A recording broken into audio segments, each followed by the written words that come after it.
UFC 288 takes place this Saturday in Newark, New Jersey, and these are my predictions for the main card. Kron Gracie vs. Charles Jourdain. A featherweight bout where both fighters are trying to make a name for themselves.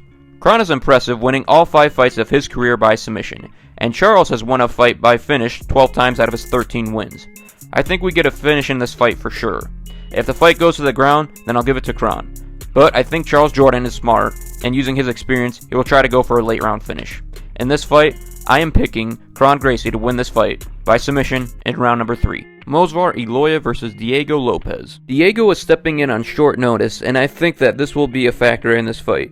Movsar has been ready for Bryce not for a long time, but he is more prepared for a fight than Diego in my opinion. I'm not too thrilled with the amount of rescheduling this fight had to go through multiple people, but I'm picking Movsar to win this fight by a decision. Jessica Andrade vs. Yan Xiaonan. A key matchup for the women's strawweight division. If Jessica wins, she should be considered for a title shot next, but that's if she can get past Yan, who is 4 inches taller. Jessica is good at defending takedowns 73% of the time, but Yan is more accurate with her takedowns. Both fighters are good at striking and have multiple first round finishes.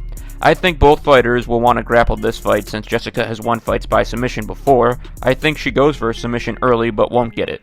It's a close fight, but I think it goes all 3 rounds. I am picking Jessica to win this fight by a decision. Belal Muhammad vs. Gilbert Burns. The co-main event of the evening. This fight is huge for the welterweight division. Despite Colby Covington supposedly getting a title shot, I feel the winner of this fight is way more deserving of one. Neither one of these guys finish fights relatively fast.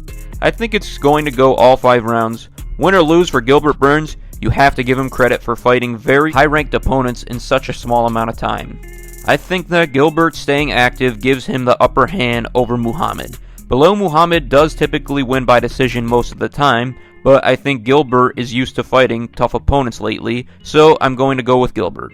I'm picking Gilbert Burns to win this fight by a decision. Aljamain Sterling vs. Henry Cejudo. The main event of the evening with the UFC bantamweight title on the line. The return of Triple C takes place and he looks to reclaim his bantamweight belt. I think Henry Cejudo is the toughest opponent of Aljamain's title reign yet. Henry Cejudo has KO'd half his opponents, but after a 3-year layoff, I am expecting him to be a little less active striking. I see Aljamain trying to take Henry down, but having no success. I think we will see a finish, but not until the later rounds. I think Henry hits Aljamain and it gets a TKO finish for him. I'm picking Henry Cejudo to win this fight by TKO in round number 4. So these are my predictions for the UFC 288 main card, but I want to know, what do you guys think? Do you agree with my predictions? What fight are you looking forward to most? Let me know in the comment section down below. Thank you for watching, subscribe for more UFC videos just like this, and I'll see you next time.